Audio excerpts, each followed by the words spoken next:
नवरात्र में जितनी शंकर की आराधना कर सकते हो उतनी करो।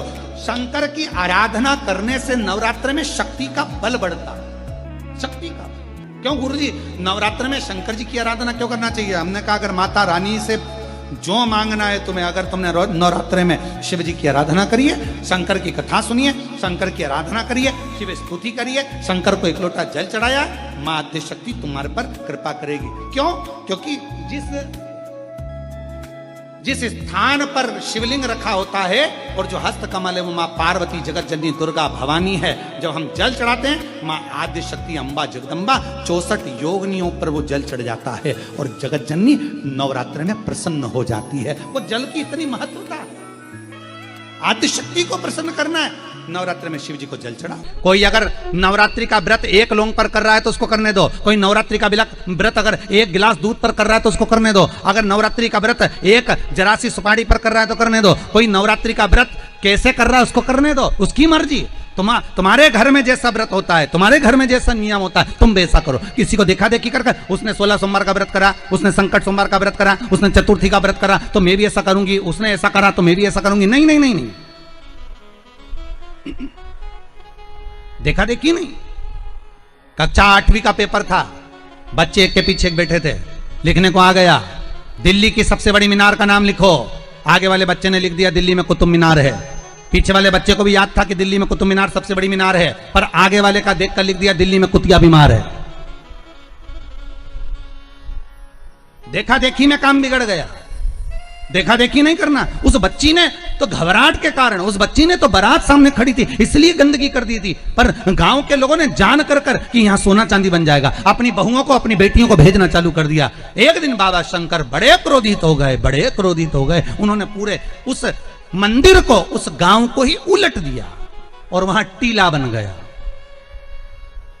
आज भी आप कभी जाएं बलिया जिले में और खेड़िया तहसील में तो आप वहां पर एक टीला देखेंगे और किसी से भी पूछेंगे तो कोई भी आपको यह कथा सुना देगा कि एक बच्ची जो शिव की उपासक थी उसको देखकर लोग प्रपंच में डूबने लगे थे। शंकर की आराधना में ढोंग नहीं चाहिए, शंकर की आराधना में प्रपंच नहीं चाहिए। शंकर की हो गई गलती, कई बार शंकर की आराधना में गलती हो जाती है तो क्या शंकर रुष्ट होंगे? नहीं। शंकर अगर देख लेंगे कि 50 दिन अच्छा काम करा है इसने, एक दिन गलती भी कर दी तो बाबा स्वीकार कर लेगा। पर बाबा से बस मन आपका पवित्र होना चाहिए, इच्छा आपकी पवित्र होना चाहिए। आपके भीतर अहंकार, काम, लोभ, विषय, वासना, आसक्ति, तृष्णा, अहंकार नहीं होना चाहिए। भगवान उसको स्वीकार कर लेगा।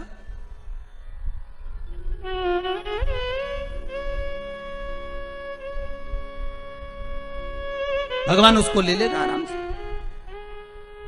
दिखावा ना करिए भगवान के सामने। मेरे शंभू को आप दुनिया के मंदिर में दिखावा करो चल जाएगा, पर शंकर को नहीं चाहिए। शंकर कहते मेरे मंदिर में आओ, एक लोटा पानी चढ़ाओ, बम बम बोलो, अपने घर जाओ। फालतू बैठने की जरूरत नहीं है, फालतू मेरा टाइम बर्बाद करना मत। सारे देवी देवताओं के मंदिर में बैठने की जगह होती है, शंकर जी के मंदिर में बैठने की जगह नहीं होती। इतना पानी ढोल के जाते हैं कि साड़ी भी बचा के चलना पड़ती है। बैठने की तो जगह जाने दो वहां पर। शिव मंदिर में कहाँ बैठने की जगह होगी? चलो जाओ यहाँ से, काय को फालतू के बैठे हुए हो, टाइम बर्बाद कर रहे हो यहाँ पर, जाओ अपने अपने घर। पार्वती जी कई बार शंकर जी से पूछती हैं तुम आंख बंद करके बैठे रहते हो, दुनिया के लोग तुम्हारा दर्शन करने आते हैं, कम से कम देख तो लिया करो कौन आया। शंकर भगवान बोले फालतू की बात मत कर, मेरे को सब मालूम है, ये सब मांगने के लिए आते हैं इसलिए आंख बंद करके बैठा रहता हूं।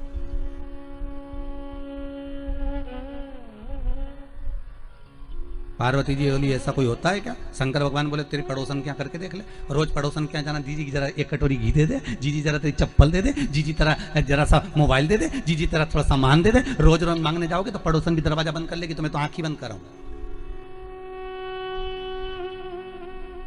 तो आंख कब खोलोगे? शंकर भगवान बोले जो मेरे लिए आएगा तो आंख खोल लेता हूं। मैं जानता हूं मेरे भगत को कि ये मेरे लिए आता, मांगता कुछ भी नहीं है, बस आता ही है, दूध चढ़ाएगा, जल चढ़ाएगा, बेलपत्री चढ़ाएगा। और ऐसा बावरा कभी कभी बेलपत्री भी नहीं लाता, तो झाड़ू पोछा लगाकर हाथ धोने के बाद जो पत्ती पत्ती मिल जाती है उसी को धो के चढ़ा के चले जाता है। ये भगत है मेरा, ये भक्त है, इसको दिखावे से मतलब नहीं है। और एक रोज मंदिर जाए न 25 बार तो साड़ी का पटली जमा, पटरी जमा के फिर पिन मिन लगा के फिर पल्लू मल्लू ले के और एक बास्केट उतार ले, उसमें लोटा भर पानी मानी सब धर के और इतनी बड़ी बिंदी लगा के ऐसी नोटंकी करके कि इसके बराबर कोई मंदिर नहीं जाए साहब, ये तो बड़ी धर्मात्मा, इसके बराबर कोई धर्मात्मा नहीं। बाप रे, रोज आए रोज मंदिर और ऐसी पूजन करे साहब, 2 घंटा तक तो माला लेने बैठी रहे। और इतने में कहीं की आवाज करते तो चिल्लाती भी है, उधर जाओ उधर जाओ।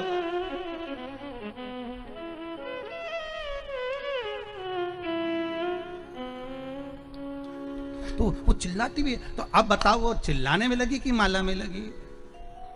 अरे बोलो तो सही, चिल्लाने।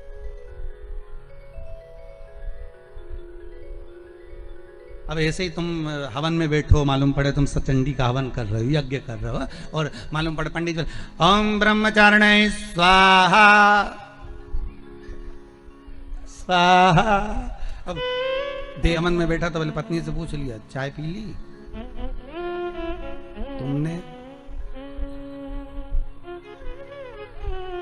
वो पूरा साज सजा के हो, हमारे पाँव से ऐसा बैठे तो यहाँ तकिया फंसा है, और सामान रखो करके स्वाहा स्वाहा। माता रानी भी सोचे रही मेरा हवन कर रही, मुझे ही देख ले।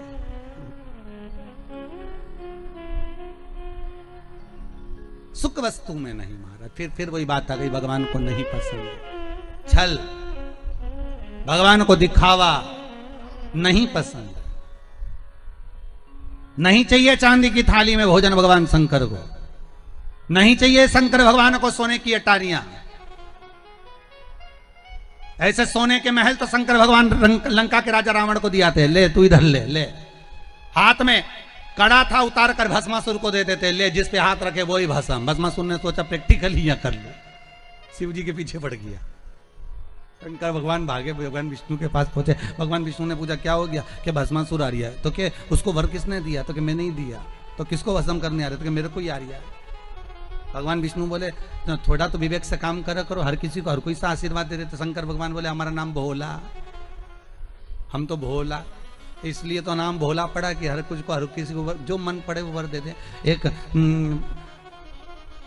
चोर शंकर जी के मंदिर में चोरी करने गया, स्टूल नहीं था, टेबल नहीं थी, कुर्सी नहीं थी, शंकर जी के शिवलिंग पे चढ़ गया। शंकर जी वहीं प्रसन्न हो गए, मांग तुझे क्या चाहिए? उसने कहा भोलेनाथ कभी तो प्रसन्न नहीं हुए, शिवरात्रि पे सावन में कभी प्रसन्न नहीं हुए, आज कैसे हुए? शंकर भगवान बोले लोग जल चढ़ाए धतूरा चढ़ाए, तू तो पूरा ही चढ़ गया, बड़ी कृपा करिए, इससे बढ़कर करुणा तू तो मांग ले, तेरे को क्या चाहिए? शिव बढ़ा दरा, उसका नाम ही भोला। अब देवऋषि नारद पूछ लिए क्या हुआ क्या है? तो कि महाराज जी मेरा पांव ठीक करा दो। तो पांव ठीक कराना है तो शंकर का स्तमन करो, गंगा के घाट पर जाकर शिवलिंग का निर्माण करो, उस शिवलिंग का निर्माण कर उसकी आराधना करिए, ठीक है? और उसकी आराधना में जब शंकर भगवान की आराधना में शनि महाराज डूब गए, ऐसी आराधना शनि महाराज ने करी कि शंकर भगवान प्रसन्न हो गए। क्या मांगते हो शनि? शनि कहते हैं बस इतनी कृपा कर दीजिए, मेरा पांव ठीक कर दीजिए। शनि तेरा पांव तो ठीक कर दूंगा पर उसमें थोड़ी सी लचक रह जाएगी, चिंता मत करना, तूने मेरा अनुमोदन। नवरात्र में आप एक विशेष ध्यान रखें प्रत्येक नवरात्र में कि हमें शंकर भगवान के शिवलिंग की पूजन करना। और एक और बात समझ लें, 2 शिवलिंग का निर्माण नहीं भी कर सकते हैं तो एक शिवलिंग का निर्माण करें और उस शिवलिंग के पास में ही एक छोटा सा मिट्टी का ढेला रखकर मां जगतजननी जगदम्बा का भी पूजन कर सकते। आपको नहीं बनाना 2 शिवलिंग, तो एक शिवलिंग एक मिट्टी का थोड़ा सा। ऐसा नहीं है कि मेरी माता दुर्गा भवानी पिंडी के रूप में नहीं पूजाती है। पार्थिव लिंग का निर्माण करें, 2 पार्थिव लिंग, उसमें एक शिवजी का स्मरण करें और एक में माता पार्वती जी का स्मरण। देवादिदेव महादेव के 2 स्वरूप, 2 लिंग प्रकट कर कर घी का दीप लगाएं, पूजन करें और बाद में उन शिवलिंग को, उन पुष्पों को विसर्जन करें। किसी भी नदी में, तालाब में, बावड़ी में, अगर वहां नहीं विसर्जन कर सकते हैं तो किसी वृक्ष के नीचे उनका विसर्जन कर दें। शिव को आप और हम केवल महसूस कर सकते हैं, उसकी कृपा आप और हम केवल महसूस कर सकते हैं, उसकी दया को आप और हम केवल महसूस कर सकते हैं, महसूस कर सकते हैं। अब कोई कहे कि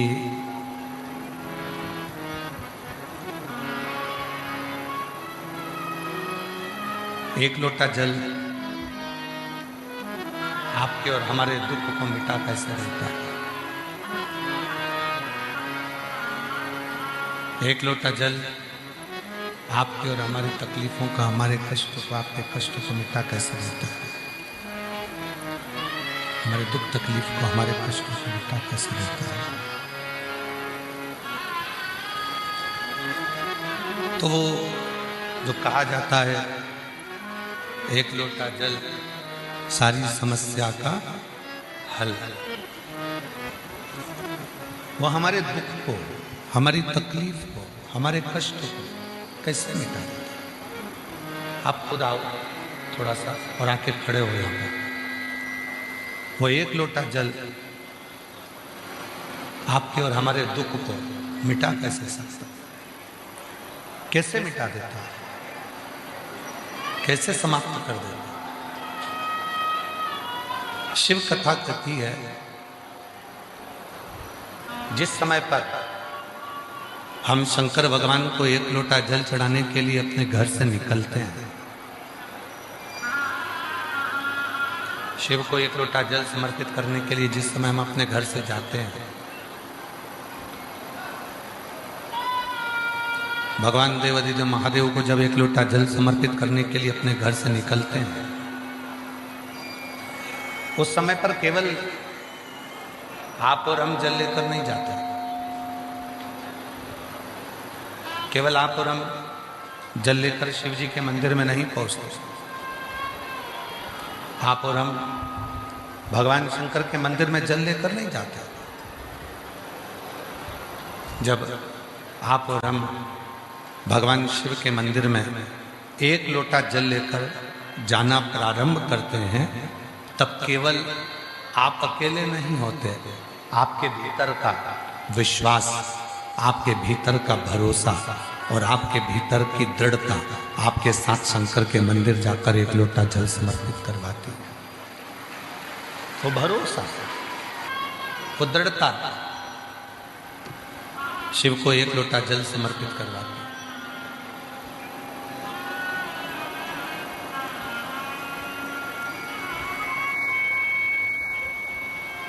और विश्वास के साथ किया गया यदि कोई कर्म है, भरोसे के साथ किया गया यदि कोई कर्म है, दृढ़ता के साथ किया गया यदि कोई कर्म है, तो वो हमें फल जरूर देगा। लाखों की संख्या में आप सब आए, लाखों की संख्या में आप सब पहुँचे, लाखों की संख्या में आप सब पहुँचे यहाँ पर भगवान शंकर की कथा श्रवण करने के लिए आए, शिव पुराण सुनने के लिए, श्रवण करने के लिए आप लोग यहाँ पहुँचे हैं। लाखों की संख्या में भगवान शंकर की कथा को श्रवण करने के लिए, भगवान शिव की कथा को सुनने के लिए आप लोग यहाँ, लाखों की संख्या में आप भगवान शंकर की कथा को श्रवण करने के लिए यहाँ पहुँचे। कौन लेकर आया आपको?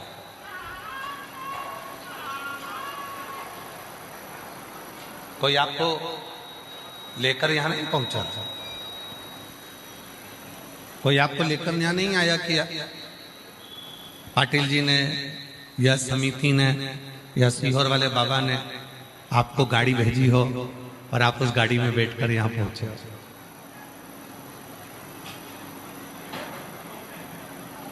और चलो तो चलो, आप तो आए, साथ में भगवान भोलेनाथ जी ने सबसे पहले गंगा मैया को भी यहाँ पर भेज दिया।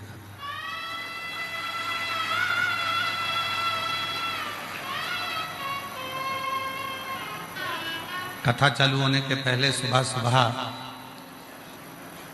यहाँ ऐसा लग रहा था जैसे कैलाश पर्वत पर आकर बैठ गए। शिव महापुराण की कथा में वर्णन आता है, उमा संहिता में, जब कोई स्त्री, कोई पुरुष, कोई बेटा, कोई बेटी, कोई नारी, कोई बच्चा, कोई संत, कोई साधु, कोई सन्यासी, कोई तपस्वी, कोई साधक, कोई उपासक जब भगवान शंकर को जल समर्पित करता है या एक चावल का दाना शंकर जी के ऊपर समर्पित करता है, चावल का दाना जब शिव जी पर चढ़ता है उस समय पर संकल्प हो जाता है कि शंकर भगवान को जब चावल का दाना दिया जाता है उस समय पर शिव उसको वचन दे देते हैं कि तेरे दुख के समय पर इस चावल के दाने के वचन को निभाने के लिए मैं खुद आऊंगा। अब इसका प्रमाण कहां मिलेगा कि चावल के दाने में ऐसा क्या होता है कि भगवान को वचन देने के निभाने के लिए आना पड़ता है? तो श्रीमद् भागवत कथा, श्रीमद् भागवत किस किसने सुनी? हाथ उठाओ जरा, भागवत जी किस किसने सुनी? सबने सुनी?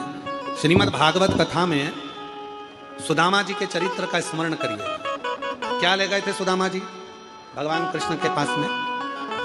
तंदूल। अच्छा,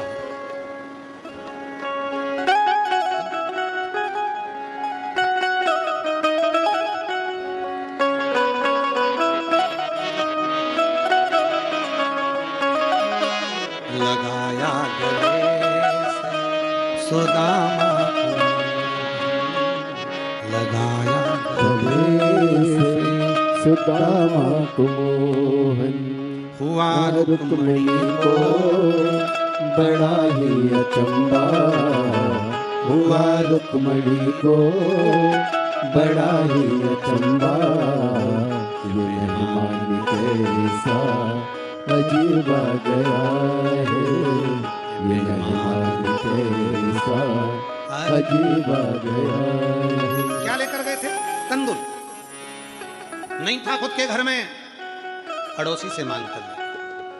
सुशीला ने अपने साड़ी के पल्लू में तंदूल को रखा। जब साड़ी के पल्लू में तंदूल को रखा तो तंदूल के वजन के कारण साड़ी फट गई, तंदूल नीचे गिर गया। सुशीला ने साड़ी के 4 भाग कर दिए और तंदूल को बटोर कर उसने रख लिया।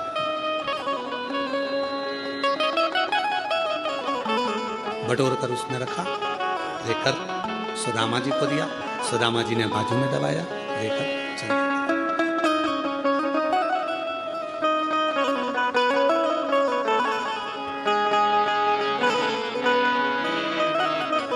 चरण पखारे भगवान कृष्ण। मेरी भाभी ने कुछ भेजा, सुदामा जी ने छुपाया, कृष्ण ने निकाल लिया, तंदूल लेकर हाथ में 3 लोक का राज्य सुदामा जी को दे दिया। एक, केवल एक चावल का दाना जब शंकर भगवान को चढ़ता है तो 3 वचन शिव जी दे देते हैं। 3 वचन देते हैं। एक चावल के दाने पर, एक बेलपत्र पर, एक पत्र पर।